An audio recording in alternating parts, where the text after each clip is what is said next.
आज बात करेंगे अपन कक्षा 9 अर्धवार्षिक परीक्षा में जो गणित के जो क्वेश्चन आए हैं उनको सॉल्यूशन।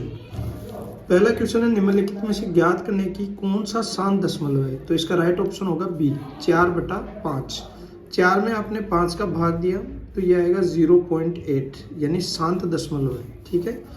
x + 2y = 4 का हल है तो यहाँ पर आपको x की जगह तो 0 रखना है और y की जगह 2 रखना है। तो 2 × 2 0, 2 × 2 यहाँ 4 हो जाएगा, 4 = 4। तो राइट आंसर आपका ये ऑप्शन हो जाएगा। थर्ड जो क्वेश्चन है वो है कि निम्न में से कौन त्रिभुजों की सर्वांग क्षमता कसौटी है। देखिए सर्वांग क्षमता जो कसौटी होती है ना वो आपकी एक तो SAS होती है, एक आपकी RHS होती है, एक आपकी होती है SSS होती है और एक होती है आपकी ASA। तो इसमें से आपको कौन सा दिख रहा है SAS। ये 4 कसौटियां होती है SAS, RHS, SSS, ASA। तो राइट ऑप्शन आपका क्या हो गया, जो डी ऑप्शन है वो। निम्नलिखित में से कौन सी अपरिमेय संख्या है। तो राइट ऑप्शन आपका √7। बहुपद 4x की पावर 4 + 0x की पावर 3 + 0x की पावर 5 + 5x + 7 की घात क्या होगी। तो इसका राइट ऑप्शन होगा आपका 4। दी गई आकृति में POQ सीधी रेखा है तब x का मान होगा। देखो सीधी रेखा है तो इनका कोणों का योग होगा 180 डिग्री। 3x + 4x + 40 डिग्री बराबर सीधी रेखा पर जो कोण बनता है वो 180 डिग्री बनता है। तो यहाँ 7x = 180 - 40, 7x = 140 डिग्री। तो x बराबर आपके पास आ गया 20 डिग्री। राइट ऑप्शन आपका क्या हो गया, ए ऑप्शन हो गया।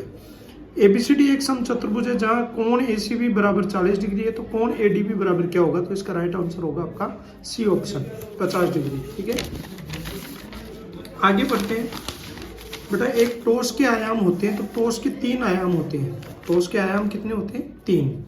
बिंदु 0, -3 स्थित है। देखो बिंदु 0, -3 किस पर स्थित है, कि पहले चतुर्थांश पे है कि दूसरे पे है। तो इसका राइट आंसर आपका आएगा y अक्ष पर। अर्धवर्त का कोण होता है तो समकोण होता है। ठीक है, x² की घात होगी तो 2 होगी। यहाँ 0, 1 क्या है, 0, 1 परिमेय संख्या है, परिमेय संख्या। बिंदु 1, -1 चतुर्थांश में होगा तो ये चतुर्थांश में होगा, पता होगा आपको। ये प्लस यहाँ क्या आएगा, माइनस, ये दोनों माइनस और ये प्लस। आपका राइट आंसर ये होगा। 3, 2x + 3y = 12।